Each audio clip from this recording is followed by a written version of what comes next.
Hello বন্ধুরা, আশা করছি তোমরা সবাই খুব ভালো আছো। আজকে আমি একটা ভিন্ন স্বাদের ভিডিও নিয়ে চলে এলাম আমার চ্যানেলে। আজকে আমার ছুটি ছিল বলে আমি একটু রান্নাবান্না করবো ভাবছিলাম। সেখান থেকে চিন্তাভাবনা এলো যে আজকে একটু চিকেন রান্না করা যাক। তো যেমন ভাবনা তেমন কাজ, আমি চিকেনটা বাজার থেকে কিনে নিয়ে চলে এলাম। চিকেন তো নিয়ে এলাম, এবার সেটা দিয়ে কী বানাবো? তো সেই মতো ভাবনা চিন্তা থেকে আমার মাথায় এলো ডায়েট চিকেন বা তেল ছাড়া মুরগির মাংসের আজকে একটা রেসিপি আমি তোমাদের সাথে শেয়ার করব। এটা আমি আমার এক বন্ধুর থেকে শুনে শিখেছি। তো এইবার সেই মতো আমি সব কিছু রেডি করে ফেললাম।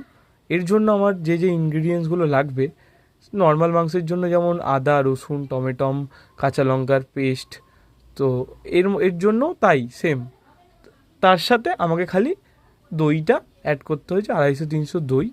দইটা দিয়ে ম্যারিনেট করে রেখেছিলাম, তার সাথে একটু নুন হলুদ দিয়ে।